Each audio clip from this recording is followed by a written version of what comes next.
सभी को नमस्कार।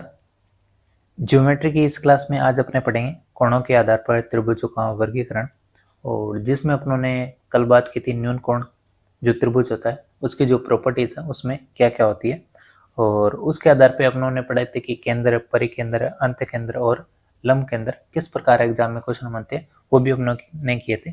तो साथ के साथ आप रिविजन भी जरूर करें। तो स्टार्ट करते हैं आज की वीडियो, और साथ ही चैनल को जरूर सब्सक्राइब करें।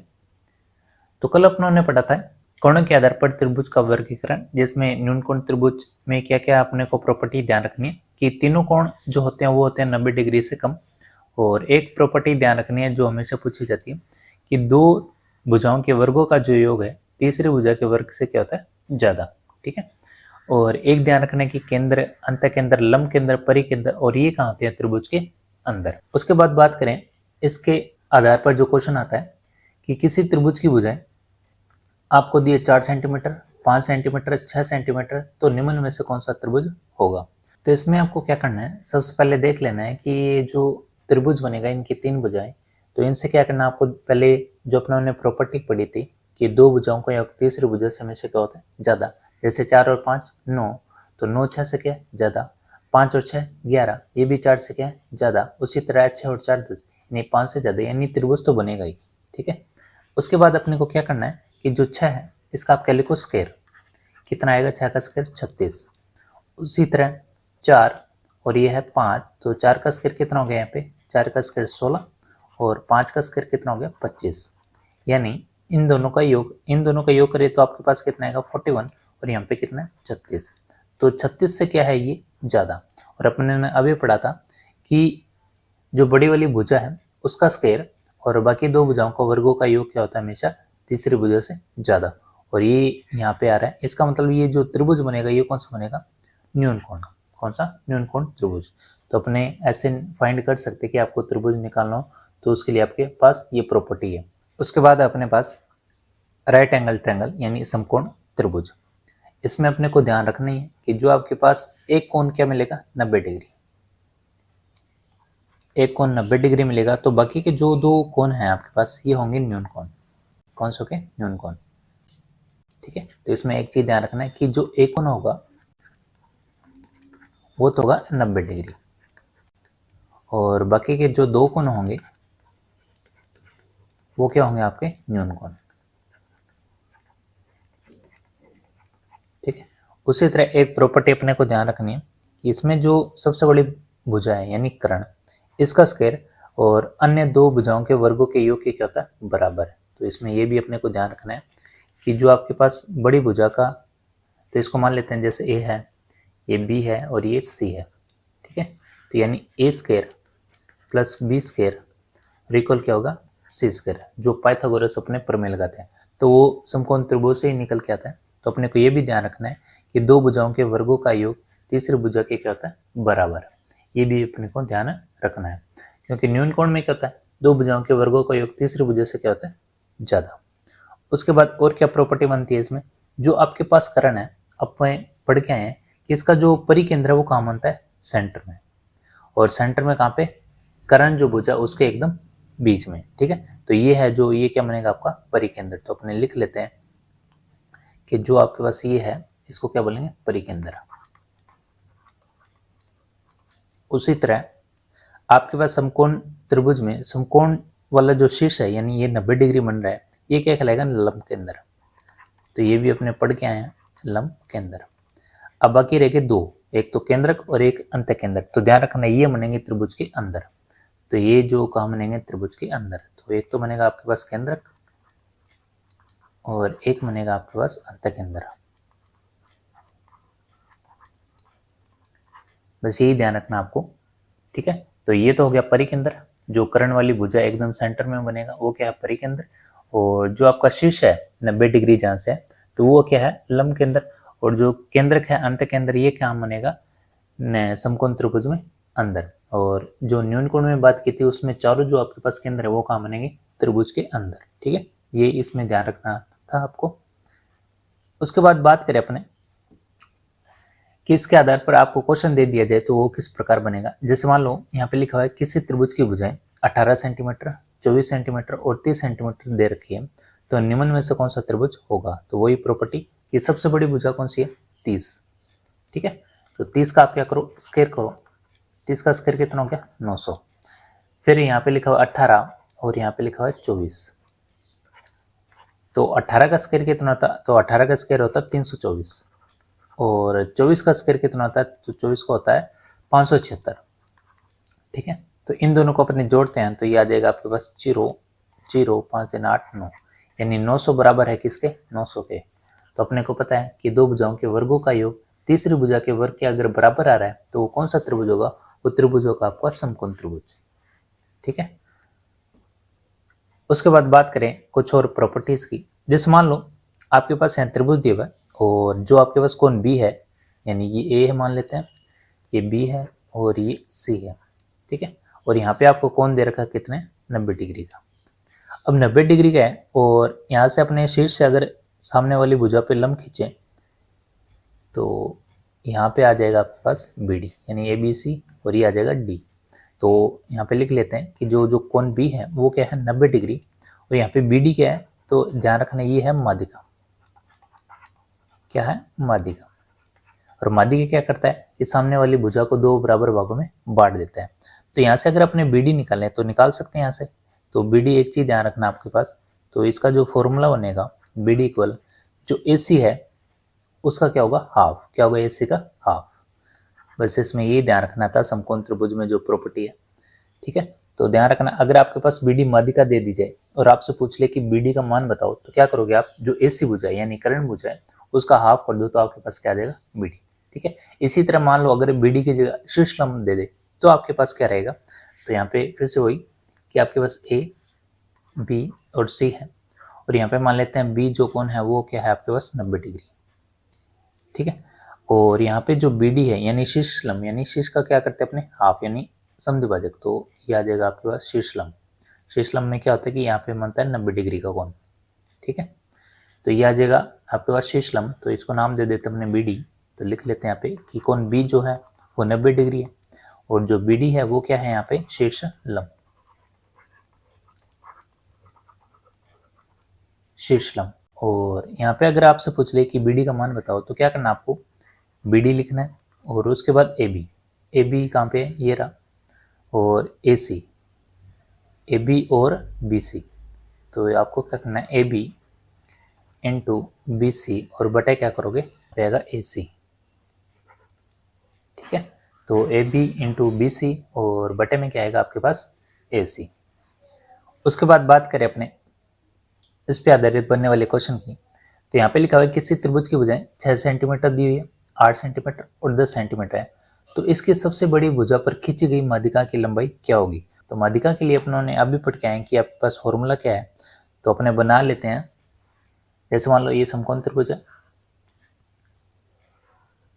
और समकोण त्रिभुज में सबसे बड़ी भुजा 10, तो ये क्या होती है? कर्ण। तो ध्यान रखना सबसे बड़ा कोण ही कौन सा होता है इसमें? 90 डिग्री। और सबसे बड़े कोण के सामने सबसे बड़ी भुजा होती है तो ये 90 डिग्री है। बाकी 6 और 8 रह गया आपके पास, तो 6 यहाँ पे लिखो या यहाँ पे लिखो, एक ही बात है। ठीक है, तो यहाँ पे लिख लो 6 और 8। ठीक है, अब उसके बाद आपके इससे पूछा है कि इसकी सबसे बड़ी भुजा पर खींची गई, यानी सबसे बड़ी भुजा यही है और इस पे क्या खींची गई है? माध्यिका। और इसी का अपने को मान निकालना है। तो अपने पढ़ के आएंगे जो माध्यिका होती है, माध्यिका वो क्या होता है कि जो सबसे बड़ी भुजा है यानी कर्ण। ठीक है, तो इसका क्या करते थे अपने? हाफ। तो यहाँ पे 10 है और 10 बटे क्या आ जाएगा? 2। तो आपके पास कितना आ जाएगा? 5 सेंटीमीटर। ठीक है, बस यहाँ पे यही ध्यान रखना, यहाँ पे लिखा क्या हुआ? माध्यिका लिखा हुआ है तो अपने पास अगर यहाँ पे शीर्ष लंब लिखा होता तो आपका आंसर क्या होता? अलग। उसके बाद बात करें अगले क्वेश्चन की। यहाँ पे लिखा हुआ है कि एक त्रिभुज है, त्रिभुज आर एल पी में जो कोण आर है वो क्या है? 90 डिग्री। 90 डिग्री है यदि R L 7 centimetre, R P 24 centimetre, तो बताओ शीर्ष से सामने वाली भुजा पर डाले गए लंब की लंबाई क्या होगी? यानी वो क्या हो गया? शीर्ष लंब। ठीक है, तो अपने बना लेते हैं। यहाँ पे आपके पास एक त्रिभुज है और त्रिभुज में बात करें तो ये है आपके पास 90 डिग्री और सामने वाली भुजा पे क्या डाला है? शीर्ष लंब। ठीक है, यानी यहाँ पे क्या कोण बनेगा? 90 डिग्री का। उसके बाद बात करें आपको यहाँ पे मान दिया हुआ है एक तो आर एल, तो अपने यहाँ पे लिख लेते हैं। यहाँ पे कोण देखते हैं कौन सा, आर 90 डिग्री, यानी ये कोण है जो 90 डिग्री है, यानी ये क्या है आर, और आर एल पी, तो अपने आर एल और ये पी हो गया। ठीक है, उसके बाद देखते हैं सबसे बड़ी भुजा कौन सी है आपके पास, तो R L 7 centimetre, R P है आपके पास 24 सेंटीमीटर, तो आर एल आ गया आपके पास 7 और ये कितना गया 24। तो समकोण त्रिभुज की ये भुजा अपने निकाल सकते हैं, कैसे कि दोनों भुजाओं का वर्ग का जो योग है तीसरी भुजा की क्या होता है बराबर। तो यहाँ पे अपने लिख लेते हैं कि जो 24 है, तो एक अपनों ने ट्रिपलेट भी पढ़ा था, ट्रिपलेट कौन सा 7 24 और क्या देगा 25, यानी सबसे बड़ी भुजा कौन सी आ जाएगी 25। तो ट्रिपलेट भी ध्यान रखें आप, कहीं के अपने जैसे स्क्वायर करेंगे फिर ऐड करेंगे तो इसमें क्या आपका थोड़ा सा टाइम भी क्या रहेगा बचेगा, तो ट्रिपलेट भी ध्यान रखें। बाकी क्या करें 24 का स्क्वायर और 7 का स्क्वायर दोनों को ऐड करेंगे तो आपके पास क्या आएगा 625, और 625 किसका वर्ग होता है 25 का। उसके बाद बात करें अपने को शेष लंब निकालना है, तो उसके लिए आपके पास यहाँ क्या लिखा हुआ है आर एच, तो इसको मान लेते हैं ये पी है, आर है, एल है और इसको मान लेते हैं एच। तो आर एच का मान क्या आएगा, तो आर एच का मान अपने पास है कि अपने ने फॉर्मूला पढ़ा था P R into R L और उसके बाद आ जाएगा पी एल। ठीक है, यही फॉर्मूला पढ़ा था। पी आर का मान कितना है यहाँ पे 24, आर एल का मान है 7 और पी एल का मान कितना है 25। ठीक है, तो यहाँ से अपने पास कैलकुलेट करें तो यहाँ से कैंसिल कुछ नहीं होगा, तो अपने 24 आते कितना होता है 24 आते हो गया आपके पास 100, ये हो गया 168 और बटा 25, तो 25 से यहाँ से भाग दें तो 25 का 150, पीछे रह गया 18 जीरो और 25 आते 175 और 25 दूनी 50। ठीक है, तो ये आपके पास जो लास्ट में आर एच का जो मान आएगा वो कितना है 6.72 सेंटीमीटर, यही अपने को निकालना था। तो यहाँ पे अपने को शीर्ष लंब दिया होता, तो शीर्ष लंब का अपनों ने फॉर्मूला पढ़ा था ये, तो उसके आधार पर आपके पास जो आंसर आएगा वो कितना आएगा 6.72 सेंटीमीटर। उसके बाद बात करते हैं अपने अधिक कोण। अधिक कोण क्या होता है जिसको एब्ट्यूस एंगल बोलते हैं। तो यहाँ पे अपने बात करें तो इसमें जो एक कोण होगा वो क्या होगा आपका अधिक। अधिक कोण का मतलब है यानी 90 से अधिक होगा। ठीक है, जैसे मान लो यहाँ पे मैं अधिक कोण बनाता हूँ,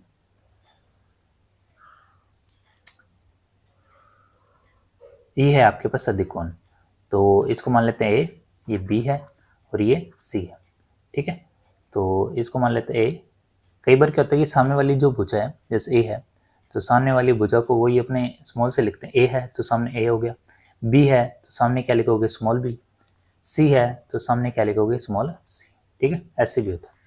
उसके बाद एक प्रॉपर्टी इसमें ध्यान रखनी है आपको, न्यून कोण में अपनों ने ध्यान रखा था कि दो कोणों का योग तीसरी भुजा से वर्गों के क्या होता है ज्यादा होता है उससे, और दूसरा समकोण त्रिभुज में ध्यान रखा था कि दो भुजा के वर्गों का योग तीसरी भुजा के वर्ग के क्या होता है बराबर। लेकिन इसमें आपको क्या ध्यान रखना है कि जो दो आपके पास भुजाएं हैं, यानी जैसे मान लो ए स्क्वायर प्लस और यहाँ पे मान लेते हैं सी स्क्वायर और एक आ गया बी स्क्वायर, तो ये हमेशा इससे क्या होगा तीसरी भुजा के वर्ग से क्या होगा कम, क्या होगा कम, तब वो आपका जो कोण होगा वो कौन सा होगा अधिक। ठीक है, तो इसमें ध्यान रखना है ये आपके पास बड़ी भुजा है, बड़ी भुजा का जो स्क्वायर है बाकी दो भुजाओं के स्क्वायर से क्या होता होगा हमेशा ज्यादा, तब आपका क्या कहलाएगा वो अधिक कोण। उसके बाद बात करें किसमें केंद्रक परिकेंद्र वो काम आते हैं, तो बात करते हैं पहले केंद्रक और अंतकेंद्र। तो केंद्रक और अंतकेंद्र ये हमेशा बनेंगे त्रिभुज के अंदर, कहाँ बनेंगे त्रिभुज के अंदर। तो अपने लिख लेते हैं कि जो अंदर जो आपके पास सेंटर बनेंगे वो कौन कौन से बनेंगे, तो एक तो बनेगा केंद्रक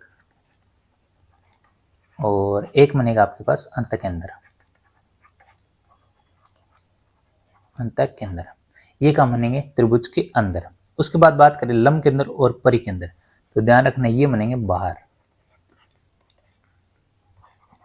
एक तो है लंब केंद्र और एक है आपके पास परिकेंद्र।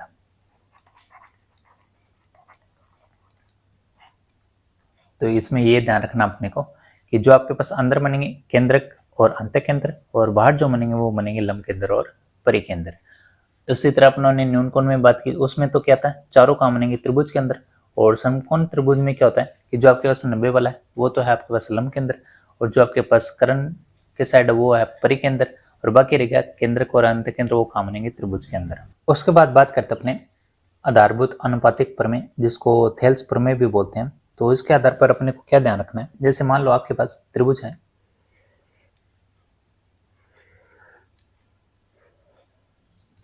और इसको लिखते अपने ए, बी और सी, और इसी के समांतर मान लो कोई रेखा खींच देते अपने, जैसे मान लो इसमें अपने खींच देते हैं और इसको नाम दे देते हैं पी क्यू।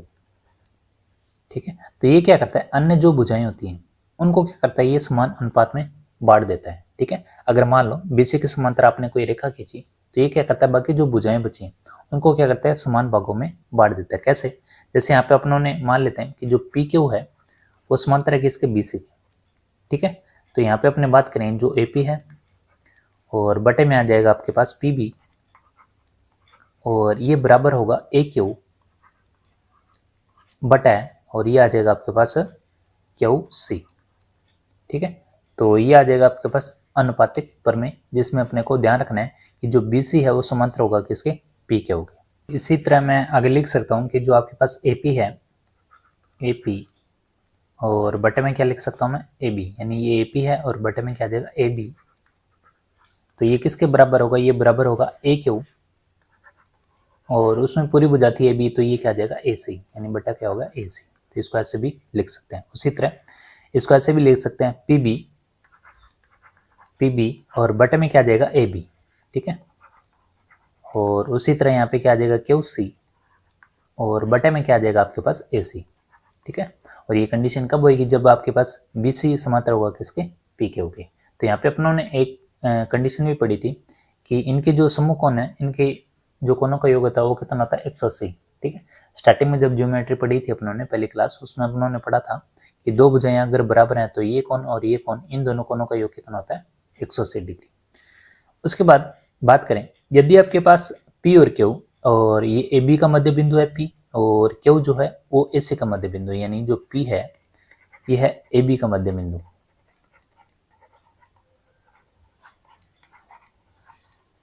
और जो क्यू है वो किसका मध्य बिंदु है, ए सी का। ठीक है, तो इसके लिए अपने को क्या ध्यान रखना है, तो पहले जो अपने को ध्यान रखना है कि जो त्रिभुज है आपके पास A P Q, A P Q, ये समरूप होगा किसके, ए बी सी के, यानी त्रिभुज ए बी सी के। और दूसरी कंडीशन अपने को ध्यान रखनी है कि जो आपके पास पी क्यू की लंबाई है वो कैसे फाइंड करोगे, तो ध्यान रखना पी क्यू की जो लंबाई है वो हाफ होगी किसकी, बी सी की, यानी 1/2 बी सी, यानी बी सी की आधी। अगर बी सी दी है तो आप पी क्यू निकाल सकते हो। तो इसमें अपने को ध्यान रखना है कि जो त्रिभुज ए पी क्यू है, त्रिभुज ए पी क्यू, यानी ए पी क्यू, इसका जो क्षेत्रफल है, का क्षेत्रफल, जो बड़े वाला त्रिभुज है ए बी सी, इसका क्या होगा, चौथाई, यानी त्रिभुज ए बी सी का क्षेत्रफल, और बटे क्या हो जाएगा, 4। ठीक है, तो आपके पास क्या आ जाएगा, ए पी क्यू का क्षेत्रफल, ये भी अपने को ध्यान रखना है। तो इसके आधार पर 3 प्रॉपर्टी और निकल के आती है कि त्रिभुज ए पी क्यू है जो छोटे वाला त्रिभुज है, और बड़े वाले त्रिभुज के क्या हो गए, समरूप। समरूप का मतलब होता है यानी जिनका रूप एक जैसा हो। ठीक है, और उसके बाद उनमें सिर्फ क्या होता है कि जो भुजाएं उनकी लंबाई अलग हो सकती है, लेकिन जो उनका रूप होता है वो सेम है। त्रिभुज है तो त्रिभुज ही रहेगा। अब दूसरी बात करें कि जो पी क्यू की लंबाई कैसे निकालोगे, बी सी की क्या करोगे, हाफ, तो आपके पास पी क्यू की क्या आ जाएगी, लंबाई। उसी तरह जो ए पी क्यू का क्षेत्रफल है वो कैसे निकालोगे, अगर आपके पास ए बी सी का क्षेत्रफल पड़ता है त्रिभुज का, तो उसको 4 से डिवाइड करोगे तो क्या आ जाएगा आपके पास, ए पी क्यू का क्षेत्रफल। तो यही था आपके पास आधारभूत अनुपातिक प्रमेय। उसके बाद बात करें अपने, आपके पास क्वेश्चन दिया हुआ है कि एक त्रिभुज है और ए बी सी दिया हुआ आपके पास, ए बी सी, और यहाँ पे लिखा हुआ है पी क्यू समांतर है किसके, बी सी के, यानी जो पी क्यू है वो समांतर है किसके, बी सी के। यदि ए पी 5 दिया हुआ आपके पास, ए पी 5, पी बी कितना दिया हुआ, 6, पी बी यानी कितना दिया हुआ, 6 सेंटीमीटर, और उसके बाद ए क्यू कितना दिया हुआ आपके पास, 4 सेंटीमीटर। तो बताओ क्यू सी का मान क्या होगा, तो ये अभी अपने पढ़ के आए हैं, क्या होता है, ए पी बटा पी बी, ए पी बटा पी बी, और इक्वल क्या आ जाएगा आपके पास, ए क्यू बटा क्यू सी, ए क्यू बटा क्यू सी। तो ए पी का मान कितना है यहाँ पे, 5, और पी बी का मान कितना है, 6, और ए क्यू का मान कितना है, 4, और क्यू सी का मान अपने को निकालना है। तो यहाँ से अपने बात करें तो क्यू सी अपने उधर ले जाते हैं, क्यू सी, तो ये 4 है ही, और 6 ऊपर आके गुना में हो जाएगा, और बटे में क्या आ जाएगा आपके पास 5, तो ये आ जाएगा 6 चौके 24, और ये आ जाएगा 5, तो यहाँ से अपने कैलकुलेट करें 5 चौके 20, और 5 आठे कितना होता है 40, यानी कि उसी का मान जो आएगा 4.8 सेंटीमीटर। ठीक है, बस कंडीशन अपने को ये ध्यान रखनी है कि पी क्यू समांतर है किसके, बी सी के। उसके बाद बात करें, यहाँ पे लिखा हुआ है कि त्रिभुज एबीसी में पी क्यू समांतर है बी सी के से, तो यहाँ पे अपने लिख लेते हैं कि जो एबीसी है वो समांतर है किसके, पी क्यू के, यानी बीसी समांतर है पी क्यू के। यहाँ पे एपी दिया हुआ आपके पास x+5 है, एपी यहाँ पे दिया हुआ आपके पास x+5, और पीबी दिया हुआ यहाँ पे 3 सेंटीमीटर, पीबी 3 सेंटीमीटर, और ए क्यू कितना दिया है 2x-1, ए क्यू 2x-1, और क्यू सी कितना दिया आपको 4.5, क्यू सी यानी 4.5। तो आपको निकालना है कि x का मान क्या होगा, तो अपने पास वैल्यू सारी है, अपने को सिर्फ पुट्टी करना है। तो AP बटा क्या होता है PB, तो यहाँ पे मैं सीधे लिख सकता हूँ कि x+5 बटा क्या आएगा आपके पास 3, इक्वल किसके करोगे 2x-1, यानी 2x-1, और बटा क्या करोगे 4.5, तो 4.5 को x से गुना करेंगे आ जाएगा 4.5x, और 5 को इससे गुना करें 5 चौके 20, और 5 5 25, यानी कितना आ गया 22.5, तो 3 को 2 से गुना करें 6x, और -3 एकम 3, तो x वाले अपने एक साइड रख लेते हैं, तो 22.5 ये इधर आके प्लस में हो जाएगा, और 6x और माइनस क्या हो जाएगा 4.5x, तो 22 और 3 कितने हो गए 25, 25.5, और 6 में से अपने 5 घटाएं कितना आ गया आपके पास 1, तो ये आ जाएगा 1.5x, तो 1.5 को अपने उधर ले जाते हैं, तो 25.5 बटे क्या आ जाएगा 1.5, तो पॉइंट से पॉइंट तो कैंसिल हो जाएगा, क्यों, क्योंकि बाद में एक ही अंक है इसलिए कैंसिल हो जाएगा, तो 15 को इससे डिवाइड कर लेते अपने, तो 15 एकम 15, पीछे कितने रखे 105, और 15 साथ कितना होता है 105, तो जो x का जो मान आएगा वो कितना आएगा 17 सेंटीमीटर। उसके बाद अब ये क्वेश्चन आया सेकंड ग्रेड 2024 में, यानी लेटेस्ट जो अभी एग्जाम होता है सेकंड ग्रेड का, और उसमें पूछा है कि त्रिभुज आपके पास ए बी सी, और यहाँ पे लिख लेते अपने ए बी सी, और उसमें लिखा है कि जो डी है समांतर है बी सी की, यानी जो बी सी के समांतर वो क्या है डी ई, और इसमें आपको लिखा हुआ है कि जो AD बटा DB है वो कितना है 3/5, यानी AD का मान कितना है 3 और DB का मान कितना है 5, तो AD का मान है यहाँ पे 3 और DB का मान कितना है 5। ठीक है, उसके बाद लिखा हुआ है कि AC कितना दिया हुआ है 5.6, यानी AC यानी पूरा टोटल कितना दे रखा आपको 5 यानी ये जो आपको पूरा दे रखा है यानी 5.6। ठीक है, यानी AC का मान 5.6 दे रखा आपको। उसके बाद बात करें अपने, आपको लिखना है कि AE का मान क्या है, आपको ये मान फाइंड करना है।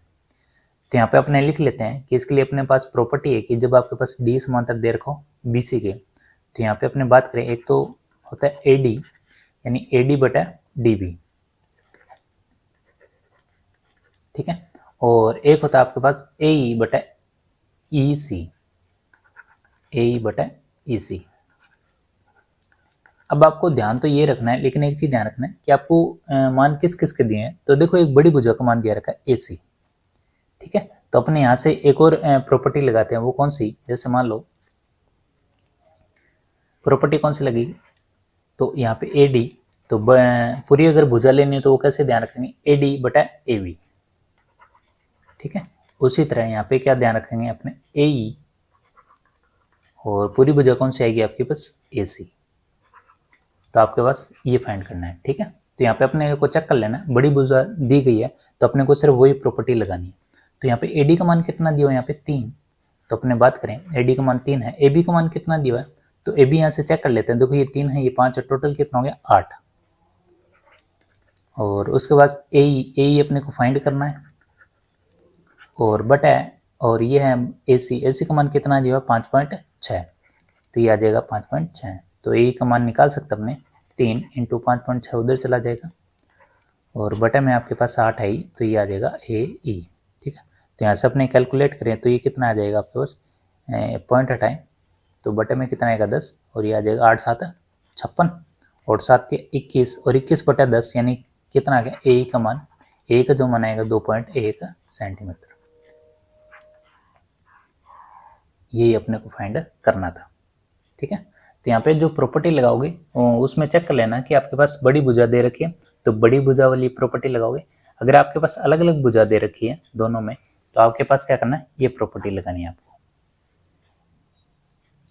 उसके बाद बात करें, अब ये क्वेश्चन है एलडीसी 2013 और 18 में, और क्वेश्चन लिखा हुआ है यहाँ पे कि यदि बीडी समांतर किसके आरएस के और आरएस समांतर है किसके पीक्यू के, तो जिसमें सीपी बराबर है पीडी और इन दोनों का मान दे रखा है सेम 11 सेंटीमीटर, यानी सीपी और पीडी का मान कितना है 11 centimetre. A R equal R D और इक्वल कितना दिया 3 सेंटीमीटर, यानी ए आर और आर डी का मान कितना है 3 सेंटीमीटर। तथा बी डी यहाँ पे एक्स है, आर एस वाई है, पी क्यू जेड है, तो अपने को निकालना है वाई अनुपात जेड का मान क्या होगा। तो यहाँ पे अपने को जो मान दिया है और यहाँ पे अपने पास डायग्राम भी दिया हुआ है, तो अपने मान लेते हैं यहाँ पे कि आपके पास सी पी पी डी और यहाँ पे आपके पास ए है, ये बी है, ये सी है और ये क्या है डी, ठीक है। और उसमें एक है आर एस और एक है पी क्यू, ये आपके पास डायग्राम दिया हुआ है क्वेश्चन में। तो यहाँ पे बी डी समांतर है किसके, तो ये बी डी है, समांतर है किसके आर एस के, और किसके समांतर है पी क्यू के, ठीक है। तो यहाँ पे मान कौन कौन से दे रखे हैं, सी पी और पी डी। सी पी कहाँ पे है, तो ये सी है और ये पी है, यानी इसका मान कितना है 11 और पी डी का मान भी कितना है 11, ठीक है। उसके बाद किसका मान दे रखा है ए आर और आर डी, यानी ए आर और आर डी, यानी ये भी 3 और ये भी कितना होगा 3। और बी डी यहाँ पे दे रखा है एक्स, तो बी कहाँ पे है, ये रहा बी डी और ये कितना है एक्स।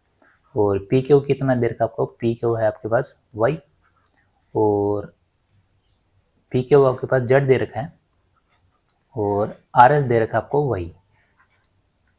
अब पहली सिचुएशन तो ये होती है कि अगर आपके पास ऐसा डायग्राम दे दिया जाए तो कई बार क्या होता है कंफ्यूज हो जाती है कि अपने इसको हल कैसे करें। तो सबसे बढ़िया है कि आप ये देखो, सिर्फ अपने इस त्रिभुज की बात करें, तो इस त्रिभुज की बात करें तो अपने अलग कर लेते हैं।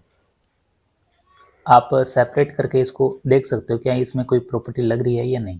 तो जैसे ए बी और ये डी दिया हुआ है, तो यहाँ पे लिख लेता हूँ मैं ए, ये बी है और ये क्या है डी, और बीच में आपके पास भुजा है आर एस, ये वाली भुजा। तो अब अपने को थोड़ा अंदाजा लग रहा है कि हाँ त्रिभुज है जिसमें बी डी समांतर किसके आर एस के। तो अपने आर एस का मान निकालते थे, कैसे निकालते थे, प्रॉपर्टी पड़ी थी कि जो बी डी का हाफ कर दो तो क्या आ जाएगा आपके पास आर एस का मान। तो आर एस का मान क्या आ जाएगा कि जो बी डी है और बटा 2 कर दो तो आपके पास आर एस का मान आ जाएगा। ये अपनों ने पढ़ा था, और ये कब पढ़ा था कि जब आपके पास बी डी समांतर दियो आर एस के। तो ये देखो लिखा हुआ है बी डी समांतर किसके आर एस के, ठीक है। इसका मतलब ये दो त्रिभुज हैं अलग अलग, ठीक है। तो यहाँ से अपने को निकालना वाई और जेड का मान। देखो वाई जेड का मान डायरेक्ट निकाल सकते हैं, इनकी अपने को जरूरत ही नहीं पड़ेगी, जो आपके पास वैल्यू दे रखी है। कैसे, देखो वाई का मान कैसे निकालोगे, जो आपके पास बी डी होती है और इसका हाफ कर दें तो आपके पास मान आ जाएगा। इसका मतलब आप कह सकते हो कि जो वाई दे रखा है और एक दे रखा है जेड, तो वाई का मान कैसे निकालोगे, बी डी का हाफ यानी x बटा 2, और z कैसे निकालोगे, यानी इसका भी बी डी का क्या करोगे हाफ, क्योंकि पी क्यू किसके समांतर है बी डी के। तो ये भी आ जाएगा आपके पास x बटा 2। अब ये दोनों बराबर है, कैंसिल हो जाएगा, तो कितना है 1:1। तो y और z का जो अनुपात है वो कितना है 1:1, ठीक है। इसमें अपने सोचने की वैल्यू 11 दे रखी है, यहाँ पे भी 11 दे रखी है, यहाँ पे 3 दे रखे, तो कौन सा पैटर्न लगेगा। तो सिर्फ प्रॉपर्टी ध्यान रखनी थी आपको, वो कौन सी, कि अगर आपके पास दो भुजें त्रिभुज में समांतर हैं तो उसमें अपने को सिर्फ क्या करना था कि जी बी डी का क्या करना था हाफ करना था, और अपने पास क्या जाएगा आर एस का मान, ठीक है। तो ये तो थे क्वेश्चन जो अपनों ने बात की थी त्रिभुज की प्रॉपर्टी के आधार पर, कुछ और रहेगी। और उसके बाद अपने बात करेंगे त्रिभुज की सर्वांग समता, तो जिसमें सबसे पहले अपने आता है एस एस यानी भुजा भुजा नियम, यानी साइड साइड और साइड, ठीक है। तो कल का टॉपिक अपना रहेगा सर्वांग समता पे आधारित, टॉपिक भी आपका इंपॉर्टेंट है, तो कल की क्लास में भी बने रहे। वीडियो कैसा लगा जरूर बताएं, और चैनल को जरूर सब्सक्राइब करें और साथ ही शेयर भी जरूर करें। तो मिलते हैं नेक्स्ट वीडियो में, धन्यवाद।